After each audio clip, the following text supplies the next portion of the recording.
तो देखिए, पाकिस्तान अफगानिस्तान में आतंक की नई जमीन तलाश रहा है, लेकिन तालिबान के प्रवक्ता ने पाकिस्तान की मंशा पर पानी फेरते हुए कहा कि तालिबान अपनी जमीन का गलत इस्तेमाल नहीं होने देगा। तालिबानी प्रवक्ता ने कहा कि भारत अफगानिस्तान में विकास का काम जारी रखे, उसे नहीं रोका जाएगा।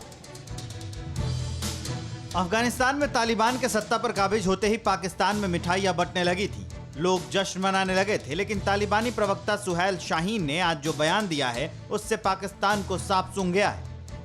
तालिबानी प्रवक्ता शाहीन ने साफ लफ्जों में कह दिया है कि तालिबान किसी भी मुल्क को अपनी जमीन का इस्तेमाल नहीं करने देगा। संदेश बहुत साफ है। जो पाकिस्तान तालिबान की जमीन का इस्तेमाल आतंकवाद को बढ़ावा देने के फिराक में था, अब उसकी प्लानिंग पूरी तरह से ध्वस्त हो गई है। शाहीन ने सिर्फ पाकिस्तान को ही नहीं चिताया, बल्कि ये भी कह दिया है कि भारत के खिलाफ किसी भी देश को साजिश करने का मौका नहीं देंगे। सभी देशों के लिए हमारी पॉलिसी साफ है। सुहैल शाहीन ने भारत से कहा है कि अपना दूतावास बरकरार रखते हुए विकास का काम जारी रखें।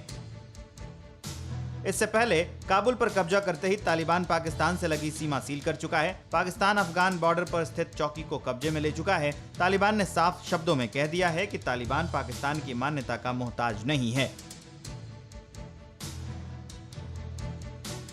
इधर तालिबान ने अफगानिस्तान पर कब्जा कर लिया है और अब वो सत्ता पर अपनी पकड़ को मजबूत बनाने की कोशिश में जुटा हुआ है।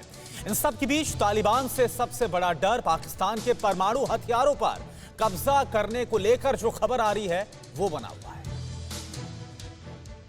तालिबान का अगला प्लान पाकिस्तानी परमाणु हथियारों पर कब्जा करने का हो सकता है। ये चिंता है एक पूर्व ब्रिटिश कमांडर की। ब्रिटेन की सेना के इस पूर्व कमांडर ने दावा किया है कि तालिबान बिना पाकिस्तान के समर्थन के अपना अभियान जारी नहीं रख सकता था। बिना इसके अफगानिस्तान में उसकी जीत भी संभव नहीं थी। ऐसे में चिंता इस बात की है कि कहीं जिहादी पाकिस्तान में परमाणु हथियारों पर नियंत्रण न हासिल कर ले। ब्रिटिश सेना के पूर्व कमांडर कर्नल रिचर्ड कैंप ने अफगानिस्तान और इराक समेत दुनिया के संकटग्रस्त क्षेत्रों में सैनिकों की अगुवाई की है। उन्होंने यरूशलेम में एक एनजीओ मीडिया सेंट्रल के कार्यक्रम में कहा, पाकिस्तान ने तालिबान को बनाया, तालिबान को पैसा दिया और समर्थन दिया। तालिबान पाकिस्तान के बिना 20 साल तक जिंदा नहीं रह सकता था या अपना अभियान नहीं चला सकता था। उससे उसने जीत हासिल की है।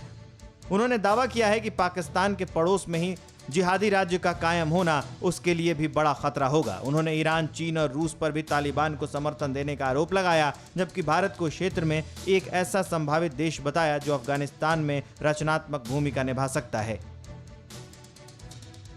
फिक्र आपकी, सोमवार से शुक्रवार रात 9 बजे सिर्फ TV9 भारतवर्ष पर।